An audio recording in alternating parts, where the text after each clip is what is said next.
On your last essay, crediting poetry. It is a very long essay, പക്ഷേ 4 sub headings ആയിട്ട് divide ചെയ്ത് പറയാനുള്ള ആശയങ്ങളെല്ലാം വളരെ സക്സിൻറ്റായും ബ്രീഫായിട്ടും പറഞ്ഞ് അവസാനിപ്പിച്ചിട്ടുണ്ട്. So will actually head on to the important points being discussed in the essay. So before I begin with the essay, let us move into the details about Seamus Heaney. The interesting fact about him being, he's actually an Irish poet. ആള് Ireland എന്നുള്ളൊരു പോയിട്ടാണ്. So അയർലൻഡിൻ്റെ topography is important before you actually understand his poems അല്ലെങ്കിൽ his essay. It's a very beautiful ഒരു farming കൺട്രിയാണ്. കാരണം primarily farming ആണ് എല്ലാവരുടെയും വരുമാന മാർഗം. It is actually a rural side of Europe. So it's a very interesting, very beautiful place. So that farming background, that middle class background is evident in all the works, in all the Irish works actually. അപ്പം Irish writer എന്ന് പറയുമ്പോൾ തന്നെ എല്ലാവർക്കും common ആയിട്ടുണ്ടാകുന്ന ഒരു style എന്ന് പറയുന്നത് everybody's work will talk at length about the beauty of the landscape. Ireland എന്ന് പറയുന്നത് എത്ര ഭംഗിയുള്ളൊരു നാടാണെന്നുള്ളത് പറഞ്ഞ് വർണ്ണിക്കുന്ന വർക്കുകളാണ് മിക്കതും ഐറിഷ് റൈറ്റേഴ്സ് ചെയ്യുന്നത്. സോ ഇങ്ങേരും വ്യത്യാസമൊന്നുമല്ല. He talks about all the beautiful aspects about the topography അല്ലെങ്കിൽ about the landscape. And the other important style of Seamus Heaney is that he talks about the political movements of the time. അന്ന് അയർലൻഡിനെ disturb ചെയ്തിരുന്ന, അയർലൻഡിൽ സംഭവിച്ചുകൊണ്ടിരുന്ന എല്ലാ political മൂവ്മെൻറ്റ്സും തൻ്റെ എഴുത്തിലൂടെ വളരെ സത്യസന്ധമായി represent ചെയ്യാൻ, അതായത് ഫിൽറ്റേർഡ് അല്ല, ബയസ്ഡ് അല്ല, പ്രജുഡിസ്ഡ് അല്ല, എന്താണോ സത്യം അത് അതേ രീതിയിൽ സംസാരിക്കാൻ ശ്രമിച്ചിരുന്നു Seamus Heaney. So these are the important details about him. So as I already mentioned, this particular essay that we are going to study is actually ഈ Seamus Heaneyക്ക് നൊബേൽ പ്രൈസ് ഫോർ ലിറ്ററേച്ചർ കിട്ടിയിരുന്നു. ആ price receive ചെയ്യാൻ പോയ സമയത്ത് ആൾ സംസാരിച്ച സ്പീച്ചാണ് ഈ പറയുന്ന ക്രെഡിറ്റിംഗ് പോയട്രി എന്ന് പറയുന്ന essay. So it is actually a speech made by him while receiving his Nobel prize. So here from the very title as its evident, he talks about his journey towards poetry, which is actually responsible for his Nobel Prize. ഇന്ന് ആ ഒരു award മേടിക്കാൻ എത്തിയ സാഹചര്യത്തിൽ എത്തി നിൽക്കുന്ന ഒരവസ്ഥ, അതിലേക്ക് നയിച്ച കാര്യങ്ങൾ, എങ്ങനെയാണ് പോയട്രിയിൽ എത്തിയത്, പോയട്രി എങ്ങനെയാണ് ആളുടെ ലൈഫിനെ കൺട്രോൾ ചെയ്തത്, പോയട്രിയുടെ എന്ത് ഘടകമാണ് ആൾക്ക് ഇഷ്ടപ്പെട്ടതെന്നൊക്കെ സംസാരിക്കുന്ന ഒരു എസ്സേയും കൂടിയാണ് this particular essay called crediting poetry. So the essay for our understanding has been divided into 4 sections. The first section actually talks about his childhood, what kind of innocent childhood he had in the rural sides of Ireland, and how come he picked up his first words. Ireland നമ്മൾ പറഞ്ഞു farming കൺട്രിയാണ്. അപ്പോൾ ആ childhood എങ്ങനെയാണ് ആളെ mentor ചെയ്തത്, ആ mentoring എങ്ങനെയാണ് ബാക്കിയുള്ള സ്റ്റേജസിലേക്കൊക്കെ ആളെ effect ചെയ്തതെന്നൊക്കെയുള്ളതാണ് first Hafil. So the first section talks about his personal childhood. His childhood was in the rural parts of Ireland. He actually lived at a place called County Derry. Northern അയർലൻഡിലുള്ള County Derry എന്ന് പറയുന്ന ഒരു farming ലാൻഡിലാണ്. അതായത് വളരെ middle class ആൾക്കാർ മാത്രം താമസിക്കുന്ന, ഫാമിങ്ങിലൂടെ മാത്രം വരുമാനം കണ്ടെത്തുന്ന ഒരു നാടാണ് നോർത്തേൺ അയർലൻഡിലെ കൗണ്ടി ഡെറി എന്ന് പറയുന്നത്. അവിടെ വളരെ ബേസിക് ആയിട്ടുള്ള ഒരു 3 റൂമുള്ള വളരെ സിമ്പിൾ ആയിട്ടുള്ളൊരു വീട്ടിലാണ് താമസിച്ചിരുന്നത്. ഈ വീടിൻ്റെ സ്ട്രക്ചർ എന്ന് പറയുന്നത് ഇച്ചിരി ഇമ്പോർട്ടൻ്റ് ആണ്. കാരണം ദേ സർവൈവ് ഓൺ അഗ്രികൾച്ചർ എന്ന് നമ്മൾ പറഞ്ഞു, ഫാമിംഗ് എന്ന് പറഞ്ഞു. അതുകൊണ്ട് തന്നെ വീട്ടിനകത്ത് മനുഷ്യർ മാത്രമായിട്ട് അവസാനിക്കുന്നില്ല, വീടിനോട് തൊട്ട് ചേർന്ന് തന്നെയാണ് വീടൊരു ഓൾമോസ്റ്റ് ഒരു ഫാം സ്റ്റഡാണ്. ഒരു കാലിത്തൊഴുത്തിൻ്റെ അത്രയും സെറ്റപ്പോട് കൂടെ മാത്രമേ ഉള്ളൂ ആ വീട്. അതിനോട് ചേർന്ന് തന്നെയാണ് ഈ കാലിത്തൊഴുത്തും അല്ലെങ്കിൽ അവർ ഫാമിങ്ങിന് വേണ്ടി ഉപയോഗിക്കുന്ന അനിമൽസിനെയും താമസിപ്പിച്ചിരിക്കുന്നത്. They are treated with equal respect. And it also talks about the financial status. They not well off, financially well off ആയിട്ടുള്ളൊരു ഫാമിലി അല്ല. സോ അതിനകത്ത് വളരെ ക്രാംഡ് ആയിട്ട് കുറേ അധികം ആൾക്കാർ താമസിച്ചിരുന്ന ഒരു വീട്ടിലാണ് മൂത്ത പുത്രനായിട്ട് നമ്മുടെ Seamus Heaney ജീവിച്ചിരുന്നത്. And their world actually ended with their house and the farming land. അതിൻ്റെ അപ്പുറത്തേക്കുള്ള പുറത്തേക്കുള്ള ലോകം ആൾ അറിഞ്ഞിരുന്നില്ല, കേട്ടിരുന്നില്ല. So this is what is being discussed in the first part. He never knew what happened beyond that. But there was this one thing inside his home that showed him, അല്ലെങ്കിൽ signaled him, okay, no, this is not the world, there's something beyond it എന്ന് കാണിച്ചിരുന്ന ഒരു സാധനം ഉണ്ടായിരുന്നു. That was his radio. So റേഡിയോയുടെ that he actually discusses a lot about that aspect called radio. കാരണം they were so connected to nature അല്ലേ, ഫാമിങ്ങിലൂടെയാണ് എല്ലാം നടത്തുന്നത്, വീടിനോട് ചേർന്ന് തന്നെയുള്ള മുറിയിലാണ് മറ്റേ ആനിമൽസിനെ താമസിപ്പിച്ചിരിക്കുന്നത്. ഇവർക്ക് വീട്ടിനകത്ത് സംസാരിക്കുമ്പോൾ കൃത്യമായിട്ട് കേൾക്കാൻ പോലും പറ്റത്തില്ല, കാരണം ബിക്കോസ് ഓഫ് ദ സൗണ്ട്സ് അല്ലെങ്കിൽ നോയ്സസ് ബൈ ദി ആനിമൽസ്. കാരണം ദേ സ്റ്റേയിങ് സോ ക്ലോസ് ബൈ. വീടിന് സെപ്പറേറ്റ് ആക്കിയല്ല, അവരെയും ഈക്വൽ ഇമ്പോർട്ടൻസോട് കൂടിയാണ് ട്രീറ്റ് ചെയ്തുകൊണ്ട് പോയിക്കൊണ്ടിരിക്കുന്നത്. അവരില്ലെങ്കിൽ ഇവരില്ല, ഇവരില്ലെങ്കിൽ അവരില്ല എന്നുള്ള രീതിക്കാണ്. സോ അത്രയും പോവർട്ടി ലെവലിലുള്ളൊരു വീട്ടിൽ താമസിക്കുമ്പോൾ only sign for outside information was this particular thing called radio. And nature being so close to their life, ഈ റേഡിയോയുടെ വർക്കിങ്ങും നേച്ചറുമായിട്ട് കണക്റ്റഡ് ആണ്. അതായത് ബീച്ചിൽ കാറ്റ് വീശി എന്ന് ഐ മീൻ കാറ്റ് വീശിയോ ഇല്ലയോ എന്ന് മനസ്സിലാവാൻ വീട്ടിനകത്തിരിക്കുന്നവർക്ക് പറ്റും. ബീച്ചിൽ സംഭവിച്ചത് കാര്യം അതെങ്ങനെയാണെന്ന് വെച്ച് കഴിഞ്ഞാൽ, ബീച്ചിൽ കാറ്റ് വീശിയിട്ടുണ്ടെങ്കിൽ എന്ത് സംഭവിക്കും? വീട്ടിനടുത്തുള്ള ആൻറ്റനയിൽ കണക്ട് ചെയ്തിരിക്കുന്ന വയറാടും. ആ വയറാടുമ്പോൾ മാത്രമാണ് BBC റേഡിയോയിൽ പ്ലേ ആവുക. കാരണം റേഡിയോയിൽ നമുക്ക് സ്റ്റേഷൻ ട്യൂൺ ചെയ്യണമല്ലോ. ആ ട്യൂണിങ് നടന്നിരുന്നത് is only during those times, അല്ലെങ്കിൽ those particular time of the day where the wind actually happened by the beach. അവിടെ കാറ്റടിക്കുമ്പോൾ മാത്രമേ റേഡിയോ വർക്ക് ആവത്തുള്ളൂ. That was an interesting episode that he narrates at length in the essay. So ആ കാറ്റടിക്കുമ്പോൾ പ്രകൃതിയിലുണ്ടാകുന്ന വ്യത്യാസങ്ങളാണ് വീട്ടിനകത്ത് പോലും ഉള്ള തീരുമാനങ്ങൾ തീരുമാനിച്ചിരുന്നത്. So that wind would actually create a spur and the radio functions. So this was an interesting episode, and they will come running to the radio to listen what is happening. കുഞ്ഞു പിള്ളേരാണ്, ആ ഒരു പ്രായം നമുക്കറിയാം, നമ്മുടെ ക്യൂരിയോസിറ്റിയുടെ ഒരു ഏജാണ്. And we always listen to our parents for better words. നമ്മുടെ ലാംഗ്വേജ് കപ്പാസിറ്റി കുറവാണ്. So we will be always ears to them. അവർ പറയുന്ന ഏത് പുതിയ വാക്ക് നമ്മൾ അതേപോലെ ഇമിറ്റേറ്റ് ചെയ്യും. സോ ഇവിടെ സീമസീനിയും പറയുന്നത് പേരൻസിൻ്റെ അടുത്ത് നിന്ന് കിട്ടുന്ന ഓരോ വാക്കുകൾക്കും വേണ്ടി വെയിറ്റ് ചെയ്യുന്നത് പോലെ we used to go by the radio and listen for any new words that used to come out of it. So it was a war time. അപ്പം ഇത് നോർത്തേൺ അയർലൻഡ് എന്ന് പറയുന്നത് നമ്മൾ പറഞ്ഞു വളരെ റൂറൽ ആയിട്ടുള്ള ഒരു അയർലൻഡിൻ്റെ ഭാഗമാണ്, വില്ലേജ് സെറ്റപ്പാണ്. അതുകൊണ്ട് തന്നെ they were protected from war. War was happening in the other side of the Ireland. So they only used to hear about it once in a while in the radio. So that made them protected അല്ലെങ്കിൽ privileged from the dangers of war. മറ്റാർക്കോ സംഭവിക്കുന്ന എന്തോ ഒന്നാണ് വാർ എന്നുള്ള രീതിക്കാണ് അവർ treat ചെയ്തുകൊണ്ടിരുന്നത്. അതുകൊണ്ട് തന്നെ വാറിനെ പറ്റി സംസാരിക്കുന്ന എന്തെങ്കിലും ആയിരിക്കും പെട്ടെന്ന് ഈ റേഡിയോ ഓൺ ആകുമ്പോൾ കേൾക്കുന്നുണ്ടാവുക. അതിൽ നിന്നുള്ള വാക്കുകളാണ്, for example words like he talks about words like enemy, allies. ഈ വാക്കുകളൊക്കെ ആദ്യമായിട്ട് ആൾ കേൾക്കുന്ന റേഡിയോയിലൂടെയാണ്. ഇതൊക്കെ വാറുമായിട്ട് റിലേറ്റഡ് ആയിട്ടുള്ള വളരെ ബ്രൂട്ടലായിട്ടുള്ള ന്യൂസ് പറയുമ്പോൾ ന്യൂസ് റീഡർ വായിച്ചിട്ടുള്ളതാണ്. പക്ഷേ ആ ബ്രൂട്ടാലിറ്റി ഒന്നും ഇവർക്ക് മനസ്സിലാകുന്നില്ല, കാരണം their world ended within the protected space of that farm state. അതിൻ്റെ അപ്പുറത്തേക്ക് അവർക്ക് അറിയത്തില്ല. So they used to listen to the war news and take the words from that. So that was their beginning. അത്രയും politically inactive ആയിരുന്ന, ഹിസ്റ്ററിയെ പറ്റി യാതൊരു ധാരണയുമില്ലാത്ത ഒരു ചൈൽഡ്ഹുഡിൽ ജീവിച്ച് നിൽക്കുന്ന വ്യക്തിയാണ് ഇപ്പോൾ നൊബേൽ പ്രൈസ് സ്വീകരിക്കാൻ സ്റ്റേജിൽ കയറിയേക്കുന്നത്. So that part is important. And he calls himself pre-reflective, pre-literate and pre-historical. Reflective എന്ന് വെച്ച് കഴിഞ്ഞാൽ ചിന്തിക്കാൻ പറ്റാത്തൊരു മനുഷ്യൻ. അപ്പോൾ he was himself pre-reflective during his childhood. അതായത് ചിന്തിക്കാൻ പറ്റത്തില്ല, കാരണം ചിന്തിക്കാനൊന്നുമില്ല. അവർ അപ്പോൾ പറയുന്ന റിയാലിറ്റി അതാണ് അവരുടെ ആ ഒരു റിയാലിറ്റി. അവർ കൺമുന്നിൽ എന്ത് കാണുന്നു അതാണ് റിയാലിറ്റി. അതിൻ്റെ അപ്പുറത്തേക്ക് ചിന്തിക്കാനൊന്നുമില്ല. ദേ വർ പ്രീ ലിറ്ററേറ്റ്, വിദ്യാഭ്യാസം അവർക്ക് കുറവായിരുന്നു. They were pre historical. That was their childhood actually. ഇതാണ് അവരുടെ ചൈൽഡ്ഹുഡ് ഐഡൻറ്റിറ്റി എന്ന് പറയുന്നത്. സോ ഫൈനലി പ്രായം മാറി തുടങ്ങി.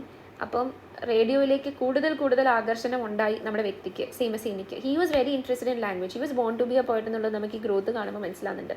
So he use to concentrate at the radio for more interesting stuff. പ്രായം മാറിയപ്പോൾ he stop listening to only the words മാത്രമല്ല ആൾ ഫോക്കസ് ചെയ്ത് he started looking for stories entirely. കഥകൾ കേൾക്കാൻ താല്പര്യം തുടങ്ങി. പ്രായം മാറിയില്ല, അപ്പോൾ ഒരു കംപ്ലീറ്റ് കഥ, ഒരു സ്ക്രിപ്റ്റ് കേൾക്കണമല്ലോ. സോ അതിന് വേണ്ടി റേഡിയോയുടെ അടുത്ത് വന്ന് ചേർന്ന് നിൽക്കും. എന്തിനാ ഈ ചേർന്ന് നിൽക്കുന്നത്? കാരണം വീട്ടിൽ ബാക്കിയുള്ള എല്ലാവരും വളർന്നു, പ്രായം മാറുകയാണ്. അപ്പോൾ എല്ലാവരുടെയും ഒച്ച കൂടി, അനിമൽസിൻ്റെയും എണ്ണം കൂടി. അങ്ങനെയൊക്കെ ആയപ്പോഴത്തേക്കും പറയുന്ന കാര്യം കേൾക്കണമെങ്കിൽ റേഡിയോയോട് ചേർന്ന് നിൽക്കണം. ചേർന്ന് നിന്ന് ആൾ കേട്ടിരുന്നത് അന്നത്തെ വളരെ ഫേമസ് ആയിട്ടുള്ള സ്റ്റോറികളാണ്. Like Dick Barton story, captain W.E. Johns adventure stories. ഇതെല്ലാം ത്രില്ലർ സ്റ്റോറീസാണ്. അപ്പം ഈ പറഞ്ഞ ക്യൂരിയോസിറ്റി കൂടി നിൽക്കുന്ന ഒരു പ്രായമായതുകൊണ്ട് തന്നെ ത്രില്ലർ സ്റ്റോറീസ് കേൾക്കാൻ വേണ്ടി റേഡിയോയുടെ അടുത്ത് വന്ന് നിൽക്കുമായിരുന്നു. അത് കേൾക്കാൻ വേണ്ടി ഇങ്ങനെ കൂർപ്പിച്ച് നിൽക്കുന്നത് കൊണ്ട് തന്നെ he got familiarised with all the important stations. Like ടൗണിൽ, അതായത് ഒരിക്കലും യാത്ര ചെയ്യാൻ പറ്റുമെന്ന് ചിന്തിക്കാൻ അല്ലെങ്കിൽ സ്വപ്നം കാണാൻ പോലും പറ്റാത്ത രീതിയിലാണ് റേഡിയോയിലിരുന്ന് ഓരോ കാര്യങ്ങൾ റേഡിയോയിൽ സംഭവിക്കുന്നതല്ല എവിടെയോ ആണ് നടക്കുന്നത്, അതൊന്നും ഒരിക്കലും കാണാൻ പോലും പറ്റത്തില്ല എന്നുള്ള രീതിക്കാണ് ഇവർ ജീവിച്ചുകൊണ്ടിരിക്കുന്നത്. So he was familiar with all the important cities of Ireland അല്ലെങ്കിൽ broadcasting centres of Ireland like Leipzig, Oslo, Stuttgart, Warsaw etcetera and Stockholm. Stockholm എന്നൊക്കെ പറയുന്നത് one of the most important city of അയർലൻഡാണ് Stockholm. അവിടേക്കൊന്നും ഒരിക്കലും പോകാൻ പറ്റില്ല എന്നുള്ള രീതിയിലാണ് ആളുടെ ചൈൽഡ്ഹുഡ്. അത്രയും പോവർട്ടിയാണ് ആൾക്ക്. അപ്പം it was something, these are going to be names on റേഡിയോയിൽ മാത്രം കേൾക്കാൻ പോകുന്ന പേരായിട്ട് മാത്രം അവസാനിച്ചിരുന്നു അയാൾക്ക്. പക്ഷേ today he is being received as a guest of honor at Stockholm to receive the most important award in the world called the Nobel Prize for Literature. So that growth is actually an inspiration കേൾക്കുന്നവർക്ക്. ആ രീതിയിൽ ആ speech present ചെയ്യുന്നത്. And this is how he started exploring the concept of language. പയ്യെ ലാംഗ്വേജിലുള്ള ആളുടെ capacity വളർന്നു വന്നു. ആദ്യം വാക്കുകളായിരുന്നെങ്കിൽ പിന്നെ കഥകൾ കേൾക്കാൻ തുടങ്ങി. പിന്നീട് ട്യൂൺ ചെയ്യുമ്പോൾ മാറി ഓരോ സമയത്തും റേഡിയോയുടെ ഒരു capacity മാറുമല്ലോ.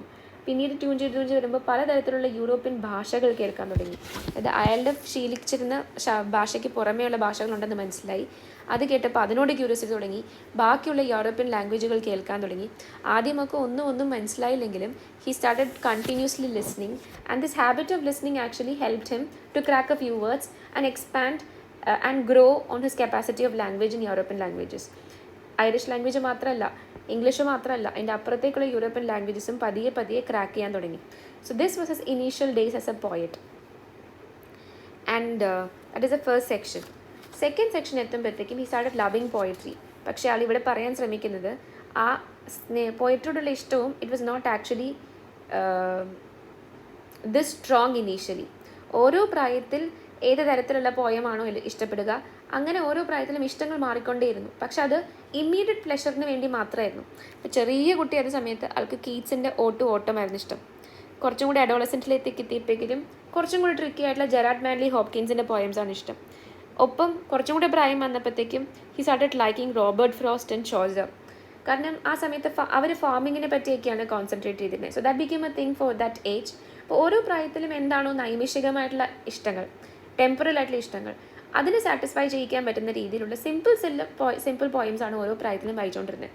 And when he became an adult അല്ലെങ്കിൽ ഒരു യൂത്ത് ആയപ്പോഴത്തേക്കും he started liking war poems by Wilfred Owen. ചെറുപ്പത്തിൽ കീറ്റ്സ് ആയിരുന്നെങ്കിൽ കുറച്ച് വളർന്നപ്പോൾ ആരായി? ജെറാഡ് മാൻലി ഹോപ്കിൻസ് ആയി. കുറച്ചും കൂടെ കഴിഞ്ഞപ്പോഴത്തേക്കും അത് വിൽഫ്രെഡ് ഓവൻ ആയി, വാർ പോയംസ് ആയി. അപ്പോൾ ഓരോ പ്രായത്തിൻ്റെയും പ്ലഷർ ഫാക്ടേഴ്സ് എന്താണോ അതിനനുസരിച്ചായിരുന്നു പോയട്രിയോടുള്ള ഇഷ്ടവും ആൾക്ക് മാറി വന്നത്. ദെൻ അന്നും പക്ഷേ പോയിട്രി എന്ന് പറയുന്ന ഇങ്ങനത്തെ ടെമ്പറൽ പ്ലഷേഴ്സിന് വേണ്ടി മാത്രമാണ്. ഏതാണോ കൃത്യമായിട്ട് ഒരു പെട്ടെന്ന് വായിച്ചാൽ മനസ്സിലാവുന്ന പോയിട്രി ഏതാണോ അത് മാത്രം ഇഷ്ടപ്പെടുന്ന ഒരു നേച്ചറായിരുന്നു തുടക്കത്തിൽ ആൾക്കുണ്ടായിരുന്നത്. പക്ഷേ ആൾ പറയുന്നുണ്ട് that was actually A short coming of mind. എൻ്റെ ഒരു വീക്ക്നെസ് ആയിരുന്നു. കാരണം അതിൻ്റെ അപ്പുറത്തേക്കുള്ള അർത്ഥം മനസ്സിലാക്കാനുള്ള എനിക്ക് കപ്പാസിറ്റി ഇല്ലാതെ പോയതുകൊണ്ടാണ് വളരെ ഇൻട്രസ്റ്റിംഗ് ആയിട്ടുള്ള writers like Wallace Stevens, Rainer Maria Rilke, Emily Dickinson ഇതുപോലുള്ള ആൾക്കാരുടെ പോയംസ് എനിക്ക് ഇഷ്ടപ്പെടാൻ പറ്റാതെ പോയത്. ഇതിലായിരുന്നു സത്യമുണ്ടായിരുന്നത്. His idea of poetry was, അല്ലെങ്കിൽ his only motto towards poetry was, poetry should always represent truthfulness. And he says that in the initial stages this was not important for him. He only looked for pleasures, and that is why the other writers. പക്ഷേ there came an age where he started liking poems by poets like Emily Dickinson, Rainer Maria Rilke, Wallace Stevens, etc. because he identified that the sole motto of poetry should always be representation of truth. സത്യങ്ങൾ വിളിച്ച് പറയാൻ പറ്റുന്നതായിരിക്കണം poetry എന്ന് മനസ്സിലായി തുടങ്ങിയപ്പോൾ ആളുടെ ഇഷ്ടപ്പെട്ട പോയിറ്റ്സിൻ്റെ ഒരു രീതി മാറി. ഇനി നൗ കംസ്, ഇത്രയായുള്ളൂ, പോയിട്രിയുടെ ഒരു അർത്ഥം മാത്രം മനസ്സിലായി. പക്ഷേ എങ്ങനെയാണ് പോയിട്രി എന്ന് പറയുന്നത് ഒരു പൊളിറ്റിക്കൽ ടൂൾ ആകണം എന്നുള്ള തിരിച്ചറിവിലേക്ക് ആൾ എത്തിയത് എന്നുള്ളതാണ് മൂന്നാമത്തെ സെക്ഷൻ. ഇപ്പോൾ പോയിട്രി ഇഷ്ടപ്പെട്ടു തുടങ്ങിയെന്ന് മാത്രം പറഞ്ഞു, നൈമിഷികമായ കാര്യങ്ങൾക്ക് വേണ്ടി മാത്രം.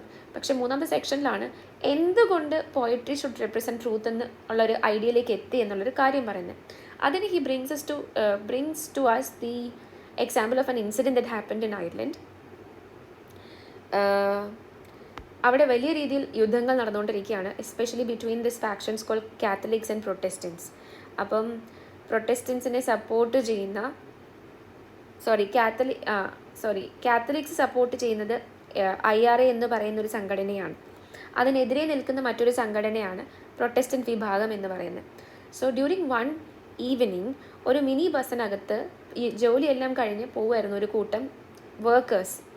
അവരെ ഒരു കൂട്ടം മാസ്ക്ഡ് മെൻ, അതായത് തീവ്രവാദികൾ എന്ന രീതിയിൽ തോന്നുന്ന രീതിയിൽ masked men with all the guns and all the ammunitions they came and blocked the bus and asked all the workers to come down.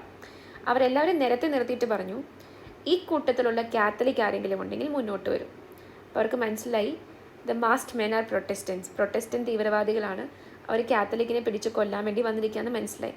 So if it all there is a Catholic among the worker, they asked them to come forward. And unfortunately inside the bus there was only one Catholic and he decided to come forward. കാരണം ഞാൻ വന്നില്ലെങ്കിൽ ബാക്കിയുള്ളവർക്ക് ബുദ്ധിമുട്ടാം, അവരുടെ ജീവനും ഇല്ലാണ്ടാവുമെന്ന് തിരിച്ചറിഞ്ഞതുകൊണ്ട് he decided to step forward. പക്ഷേ you know about the workers community, ഒരു വളരെ നിഷ്കളങ്കരായ ഒരു കമ്മ്യൂണിറ്റി ആണ് ഐറിഷ് പീപ്പിൾ എന്ന് പറയുന്നത്.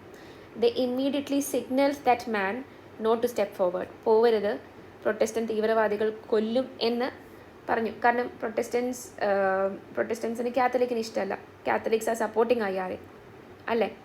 അപ്പോൾ പക്ഷേ ഇയാൾ കേട്ടില്ല, ഞാൻ പോയില്ലെങ്കിൽ ബാക്കിയുള്ളവരെല്ലാവരും മരിക്കുന്ന ഉറപ്പുള്ളതുകൊണ്ട് ഫ്രണ്ടിലേക്ക് കയറി. He was ready to be shot, വെടി ഉതിർക്കപ്പെടാൻ വേണ്ടി നോക്കി നിൽക്കുമായിരുന്നു. പക്ഷെ കറക്റ്റ് ആ സമയത്ത് something unpredictable and unexpected happen. The guns were shot not on the Catholic but on the rest of the entire team of Protestants. ബാക്കി നിരന്ന് നിന്നിരുന്ന എല്ലാ പ്രൊട്ടസ്റ്റൻസിന് നേരെയുമാണ് വെടിയുതിർന്നത്. So the point was this was not Protestant militants, അങ്ങനെ Protestant തീവ്രവാദികളായിരുന്നില്ല.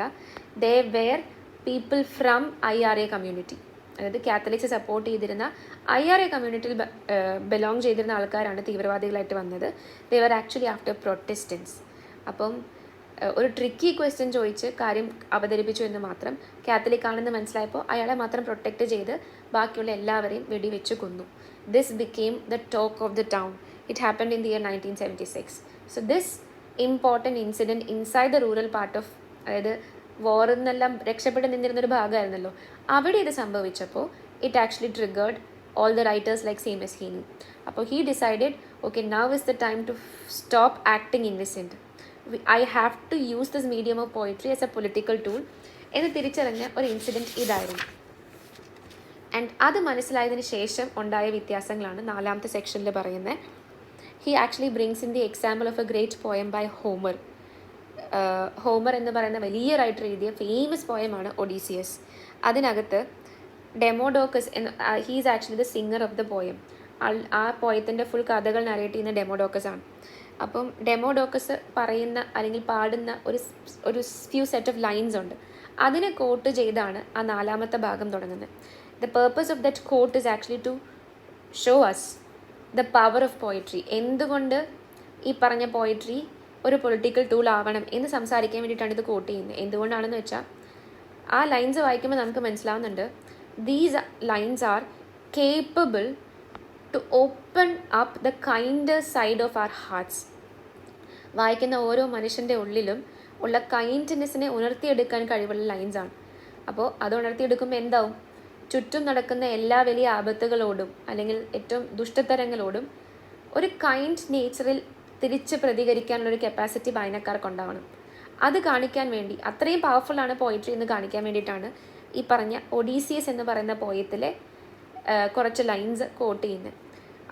അതിൻ്റെ ഒരു ഫിലോസഫിക്കൽ സ്റ്റേറ്റ് കണ്ടീഷൻ എന്ന് പറയുന്നത്, അല്ലെങ്കിൽ അതിൻ്റെ ഒരു സ്ട്രക്ചർ എന്ന് പറയുന്നതാണ്, ഒഡീസിയസ് യുദ്ധത്തിന് ശേഷം ട്രോയ് മൊത്തത്തിൽ നശിക്കുകയാണ്.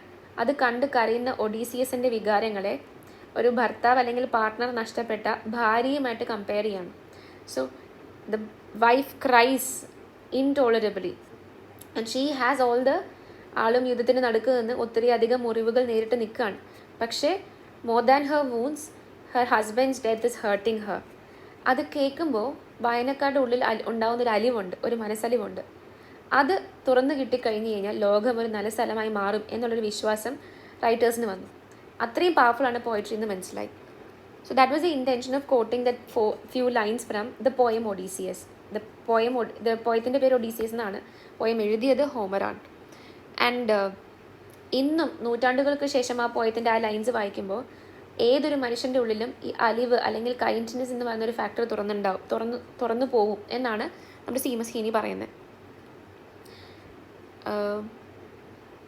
So this powerful poetry is എന്ന് പറഞ്ഞിട്ട് he goes on to admire a particular type of poetry called lyric poetry. ഈണവും താളവും ഒരുതരം പാട്ടിൻ്റെ രീതിക്ക് നമ്മൾ മ്യൂസിക്കൊക്കെ കൊടുത്ത് പാടുന്ന പാട്ടിൻ്റെ തരത്തിലുള്ള ഈണവും താളവും ഒക്കെ ഒപ്പിച്ച് പാടാൻ പറ്റുന്ന പോയത്തിനെയാണ് ലിറിക് പോയട്രി എന്ന് പറയാം. അപ്പോൾ ഇതിനെ എടുത്ത് സംസാരിക്കുകയാണ്, ഇതാണ് ഏറ്റവും നല്ല ടൈപ്പ് ഓഫ് പോയട്രി എന്ന് സംസാരിക്കുകയാണ് Seamus Heaney. So what are the merits of lyric poetry according to Seamus Heaney എന്ന് ചോദിച്ചു കഴിഞ്ഞാൽ, he says there is a music, there is a rhyme, there is a cadence. Cadence എന്ന് പറഞ്ഞാൽ റിതമാണ്, റൈമാണ്. ഒരു ഈണമുണ്ട്, ഒരു താളമുണ്ട്. വളരെ ഓണസ്റ്റ് ആണ് ഈ താളം എന്നാണ് പറയുന്നത്, വളരെ ട്രൂത്ത്ഫുൾ ആണ്. അപ്പം ഇത്രയും ട്രൂത്ത്ഫുൾ ആയിട്ടുള്ള മ്യൂസിക് ഉള്ളത് കൊണ്ട് തന്നെ ഇത് വായിക്കുന്ന വായനക്കാരൻ്റെ ഉള്ളിൽ ഒരു പേഴ്സുവേഷൻ ഉണ്ടാവും, ഒരു പ്രലോഭനം ഉണ്ടാവും ടുവേർഡ്സ് ദ ബെറ്റർ. ഓക്കെ, ഞാൻ ചെയ്യുമ്പോൾ എല്ലായ്പ്പോഴും നല്ല കാര്യങ്ങൾ മാത്രം ചെയ്യണം എന്നുള്ള ഒരു പേഴ്സുവേസീവ് ടെൻഡൻസി ഈ പറഞ്ഞ മ്യൂസിക് കൊടുക്കുന്നു വായനക്കാർക്ക് എന്നുള്ളതാണ് പോയിറ്റ് പറഞ്ഞു വെക്കുന്നത് lyric poetry. So that is a merit of lyric poetry according to him. The music is so honest that the audience gets a persuasive capacity inside their mind. ഞാൻ ചെയ്യുന്നതും ഇതുപോലെ ഓണസ്റ്റ് ആയിട്ടുള്ള കാര്യങ്ങളായിരിക്കണം. എൻ്റെ ഒരു സത്യസന്ധത നിലനിർത്തേണ്ടത് എൻ്റെ ഒരു അത്യാവശ്യമായിട്ടൊരു കാര്യമാണ് ഇന്നത്തെ കാലത്ത് നിന്ന് തിരിച്ചറിവുണ്ടാവും. So that powerful lyric poetry is എന്നിടത്ത് സംസാരിക്കാം. And he actually concludes the essay by praising the structure of the poem. So അതായത് പോയറ്റിക് ഫോമിൻ്റെ ഇമ്പോർട്ടൻസ് പറഞ്ഞാണ് എസ്സേ അവസാനിപ്പിക്കുന്നത്. പോയറ്റിക് അതായത് കണ്ടൻറ്റ് എന്തുമായിക്കൊള്ളട്ടെ, പോയറ്റിക് ഫോം ശരിയാണെങ്കിൽ പിന്നെ പോയട്രി സക്സസ്ഫുൾ ആയിരിക്കും എന്നാണ് ഇവിടെ പറയുന്നത്. അതായത് അതിന് എക്സാമ്പിളായിട്ട് പറയുന്ന ഒരു പോയമുണ്ട്, ഒരു പോയിറ്റുണ്ട്, യെറ്റ്സ്, WB യെറ്റ്സ് എന്നാണ് ഫുൾ നെയിം. യെറ്റ്സിൻ്റെ poem discusses at length about the unsympathetic happenings around our world. നമ്മുടെ ലോകത്തിന് ചുറ്റും സംഭവിച്ചുകൊണ്ടിരിക്കുന്ന ഏറ്റവും ബ്രൂട്ടലായിട്ടുള്ള കാര്യങ്ങളാണ് കണ്ടൻ്റായിട്ട് കൊണ്ടുവരുന്നത്. പക്ഷേ അത് പ്രസൻറ്റ് ചെയ്യുന്ന ഫോമിൻ്റെ ഒരു പ്രത്യേകത കാരണം ആ അൺസിംപത്തറ്റിക് ആയിട്ടുള്ള കാര്യങ്ങളോട് എങ്ങനെ സിംപത്തറ്റിക്കായി പെരുമാറണം എന്ന ചിന്ത മാത്രമേ വായനക്കാർക്ക് ഉണ്ടാവുള്ളൂ. So that was made possible only because of the poetic form എന്ന് പറയുകയാണ് സീമസ് ഹീനി. പോയറ്റിക് ഫോം ശരിയായതുകൊണ്ട് അല്ലെങ്കിൽ കറക്റ്റ് ആയതുകൊണ്ട് എത്രയധികം ബ്രൂട്ടലായിട്ടുള്ള കാര്യങ്ങൾ കേട്ടാലും വായനക്കാരുടെ പ്രതികരണം ഏത് രീതിയിലായിരിക്കും? ഇതിനെതിരെയൊക്കെ എനിക്ക് എങ്ങനെ കൈൻഡായിട്ട് പെരുമാറാം, ലോകം ഇത്ര മോശമായിക്കൊള്ളട്ടെ, പക്ഷേ if I decide to be kinder I am going to be kinder എന്ന് വായനക്കാർക്ക് തോന്നുന്നതിന് കാരണം ഈ പോയറ്റിക് ഫോം ആണത്രേ. സോ ഇങ്ങനെ ഒരു പ്രൈസും കൂടെ പറഞ്ഞിട്ടാണ് ആൾ എസ്സേ അവസാനിപ്പിക്കുന്നത്. So this are the important points that has been discussed in the poem.